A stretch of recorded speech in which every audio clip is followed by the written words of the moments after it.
Quand le dernier arbre sera abattu, la dernière rivière empoisonnée, le dernier poisson capturé, alors le visage pâle s'apercevra que l'argent ne se mange pas. Bonjour à tous. En introduction, je voudrais inviter celles et ceux qui le souhaitent à prendre le temps de regarder les vidéos de Corbett Report sur Bill Gates que j'ai sous-titrées et que vous pouvez facilement retrouver sur la plateforme Odyssée, puisque YouTube me les a supprimées sur la présente chaîne. Ces vidéos donnent d'innombrables éléments factuels et vérifiables sur le fait que ce sulfureux personnage est un eugéniste, en d'autres termes un nazi. Et si vous préférez les doublages en voix française, je vous suggère la chaîne, toujours sur la plateforme Odyssée, de Jeanne Traduction, qui a ultérieurement fait ce travail. J'aimerais ensuite partager avec vous le fait que, comme beaucoup d'entre nous dans la vraie vie, je tente régulièrement d'éveiller les consciences sur des sujets graves et importants. Et là, je pense par exemple à la pédocriminalité qui est institutionnalisée à l'échelle mondiale, dont la France est sinistrement une plaque tournante, ou alors les pouvoirs autoproclamés de Big Pharma sur l'ensemble du vivant, les humains, la faune, la flore, par des personnages justement, entre guillemets, comme Bill Gates, dont tout le monde, presque, sait maintenant qu'il a la main mise sur ces organisations criminelles, enfin sur cette organisation criminelle qu'est l'OMS, d'où mon rappel des vidéos un peu plus haut, parce que finalement et factuellement, les seules choses qui nous sont opposées, en règle générale, c'est complotiste. Alors en général, devant les faits qu'on retrouve dans les vidéos de Corbett, notamment sur Bill Gates, il va être difficile de continuer à traiter les gens de complotistes encore longtemps. Ensuite, et quelque part beaucoup plus terrifiant, c'est de se rendre compte de la perte quasi totale et générale de cette faculté normalement intuitive chez les êtres humains à percevoir ce que l'autre ressent et que l'on nomme l'empathie. Alors, laissez-moi vous orienter vers une des explications, une certitude de ce triste constat, qui repose sur la prescription de remèdes pseudo-médicaux et apparemment anodins, comme par exemple le Doliprane, ou enfin, communément appelé le paracétamol. Et vous voyez actuellement sur votre écran un article et sur le site de TF1 qui date de 2016, qui expliquait que le Doliprane agit sur l'empathie. Pourtant, aujourd'hui, comme nous pouvons le lire sur un article de Ouest France du 14 novembre 2024, au gros titre affichant plus de 300 millions de boîtes en un an, ou un autre article des Échos un peu plus ancien, mais qui nous rappelle que ce poison est commercialisé depuis 1964, a été en 2022 commercialisé à plus de 424 millions de boîtes. Donc même informés par les médias de masse, les gens continuent à ingérer ce poison. Affolant d'imaginer vivre dans un monde insensible aux douleurs des autres êtres vivants. Et je ne parle pas que des humains, évidemment. Pour rester sur Big Pharma, saviez-vous que nos animaux de compagnie et de ferme sont, de par la complicité criminelle de ces pseudo-vétérinaires, implicitement des cobayes? Si l'expérimentation animale a été officiellement interdite pour les produits cosmétiques, elle est loin de l'avoir été dans les laboratoires de Big Pharma. Et s'il existe quelques hypocrites textes réglementaires supposés protéger les animaux de l'enfer, Big Pharma et l'avidité de beaucoup trop de vétérinaires à trouver des solutions. Et on se demande pourquoi des associations comme L214 se sont limitées aux expérimentations dans le domaine cosmétique, d'ailleurs. À quoi je veux en venir? à, par exemple, un produit appelé Librela pour les chiens, dont l'indication thérapeutique officielle est l'arthrose. La molécule de ce produit est appelée du Bedinvetmab et c'est un anticorps monoclonal. Alors en deux mots, c'est un anticorps fabriqué par Big Pharma dont on a très peu de contrôle finalement.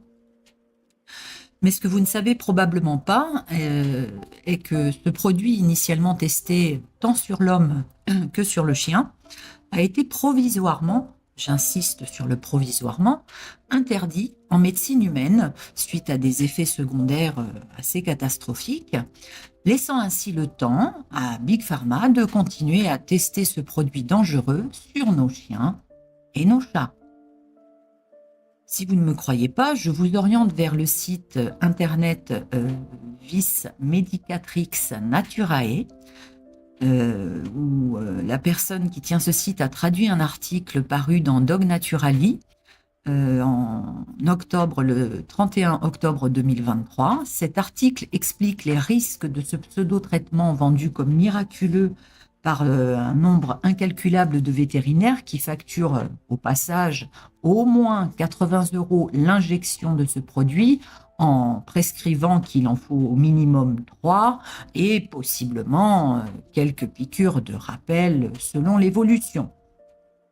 Pourtant, sur ce même site, à la fin, qu'est-ce qu'on trouve? Que dès le 20 novembre 2023, donc il y a plus d'un an, la FDA, donc, qui est l'équivalent de ce truc appelé ANSM en France pour Agence nationale de sécurité du médicament, avait adressé à tous les vétérinaires nord-américains une lettre alertant des graves effets secondaires allant jusqu'à la mort de l'animal. La même molécule existe donc pour le chat et elle est appelée Solensia. C'est pas beau ça? Sachez qu'avant le décès de Léo, lorsque je cherchais désespérément à comprendre la subite situation dans laquelle Léo et moi nous nous trouvions, j'avais aussi tenté d'alerter sur ce point qui a été balayé par ces vétérinaires qui se croient tous plus intelligents que vous et moi. Léo avait malheureusement reçu une de ses injections au printemps 2023 lorsque j'avais naïvement cru une pseudo-vétérinaire qui avait pourtant suivi Léo alors qu'il était encore chiot, quand elle m'avait affirmé que Léo souffrait d'arthrose. Le dossier médical prouve aujourd'hui qu'il n'en était rien, du moins rien qui ne pouvait justifier un traitement expérimental aussi dangereux qu'elle m'avait présenté comme un produit miracle largement approuvé. Dans tous les cas, je ne saurais jamais si c'est la discospondylite ou le Librela qui l'a tué. Bref, l'objet de cette vidéo n'est pas de vous faire porter mes douleurs ni mes emmerdes, et cela ne me ramènera pas à Léo aujourd'hui, de toute façon. Mais Léo était mon meilleur ami, hein, et je lui dois, ainsi qu'à tous ses copains, chiens, chats, nouveaux animaux de compagnie, parmi lesquels vous trouverez des chèvres, des vaches, des moutons, de participer à dévoiler ce qu'ils subissent de la part de ces charniers sans pitié. Cette vidéo me donne l'occasion de faire ce que je fais quand je le peux, à savoir de vous dire que nous sommes ce que nous mangeons. Si nous mangeons des animaux empoisonnés par des mélanges chimiques non nécessaires, pour ne pas dire carrément inutiles, comme les tonnes d'antibiotiques encore aujourd'hui prescrits aux animaux de ferme en préventif, nous nous empoisonnons. De la même manière, lorsque nous mangeons ou buvons de la viande, du lait, des œufs d'animaux qui ont souffert l'enfer, le stress, la violence, les traumatismes physiques, moraux, la maltraitance, nos corps se remplissent de ces énergies de stress, de violence, de traumatisme et de maltraitance, celles qu'ils ont subies.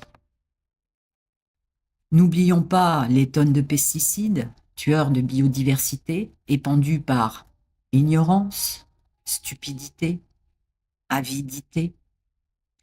de la part des gros agriculteurs qui participent à la mort des petites exploitations depuis des années et qui réalisent aujourd'hui qu'ils sont les prochains sur la liste des élites.